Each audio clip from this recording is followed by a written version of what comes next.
My name is Cannessa Lewis, and I am a student athlete at William Jessup University.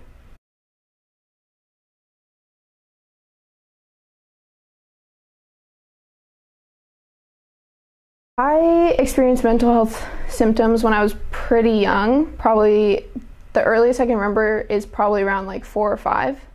I had anxiety pretty severely as a child after I got sick one time. So when I was 15, I just started high school and I was diagnosed with OCD my first few months into high school. I had a lot of hand washing compulsions. I was very afraid of germs. Just very afraid of getting any illness in general. I was very afraid of throwing up, so that was like one of my main fears. So my anxiety played a big role in that. So around the same time, I was diagnosed with OCD and severe anxiety at the same time. And family life around that time was a little stressful. My parents weren't really sure how to deal with it. We weren't really sure what was going on. There was a lot of like, hey, stop doing that, or like, hey, what are you doing? And I couldn't give them an answer because I had no clue what I was doing. I had no clue why I had to do it. So it was very stressful. There was a lot of miscommunication, misunderstanding until I was treated, which took a long time to find like the correct treatment for me. So it wasn't until my senior year, or the summer before my senior year of high school, that I actually went to an anxiety treatment program for a few weeks. And there was a lot that happened in that time also, but I was also to kind of like control everything that was going on externally for me with OCD and anxiety, I developed anorexia. And so that kind of took a more physical form and added just to like the mentality of everything. And so that was also something else that affected my family. And I think it also affected, I have 2 younger brothers. And so it kind of affected my relationship with them. I became very like withdrawn with family and friends. And yeah, I was pretty disclosed about everything. So I would say it definitely affected family life and pretty much everything. It definitely took a long time to accept what I was going through. I think the first time I really accepted everything was when I remember my therapist, I was in a session with my mom at the time, and my therapist handed my mom and I like an article about eating disorders in athletes, because I've played sports all my life. And we read it, and she asked us what I thought, and like that was the first time that I was like, wow, like I don't want to be like this anymore. I need help. So that was the first time for like anorexia that I really knew that I needed to get help, and I knew that I wanted to get help. For OCD, that was a little bit different, and anxiety, just because it was so like controlling and prominent in my life, and I could barely function at one point.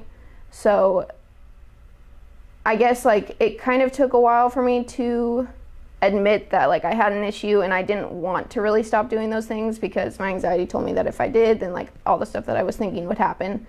So it took a while in that sense, but I was definitely over it. Like I didn't want to keep doing all the compulsions and having all the obsessions anymore. So each one is like presented something different in the way that I want it to be over, but yeah. Recovery today is, I think it's always evolving. I still see the same therapist that I saw in the anxiety treatment center, which is awesome. And we have a great relationship, and it's really amazing to kind of see like the progress I've been in. I also have a dietitian that I've been working with since my senior year of high school, or since I graduated high school. So about 3 years now, 3 or 4 years. And I would say that probably like recovery has never been better than it is today. I rarely experience OCD symptoms. My anxiety is pretty under control for the most part. I mean, there's definitely things that cause it to spike, but I think I have a lot of tools, and I think that comes with like being in therapy for quite a few years, which has been helpful. In terms of anorexia, I think it's a night and day difference compared to who I was in high school as compared to where I am now. Just my relationship with food, my relationship with my body, my relationship with my family is way different. My relationship with friends, it's definitely still a choice that I have to make every day, and I don't know if that will ever change, but I'd much rather make the choice than be stuck where I was a few years ago, because I don't know, I'm just in a way better place, and I'm a lot more happy, and I'm able to finally like pursue what I want to do. And one big thing for me that has been like a huge recovery milestone, I guess you could say, is I wasn't able to play sports for about 3 years because of anorexia. I just wasn't healthy. I wasn't mentally, physically, emotionally, like it just wasn't. It was a choice of mine to step back from sports and kind of like reevaluate everything and just get healthy and recover. And I didn't actually have an intention of going back to play. I play soccer at William Jessup, and I never had intentions to go to college to play soccer like I had used to. But I guess like where I was in my recovery, I was like, you know what, I want to try it again. I think I can do it. Like, I think I'm strong enough in my recovery now to where I can go out there and still have that same strength in recovery and kind of not redeem myself, but show myself that I'm doing it because I love to play soccer, not because I'm punishing my body because I feel like I need to work out or feel like I need to lose weight or control myself. So a few months ago, I started playing for William Jessup, and it's been awesome to kind of just see like that recovery milestone, because I wouldn't have been able to do that a few years ago. So that's been a big thing for me. Yeah, I guess like for anyone who like watches this or watches any type of recovery or healing story, I guess I would just want people to know that like you're not alone, because that's how I felt for a really long time.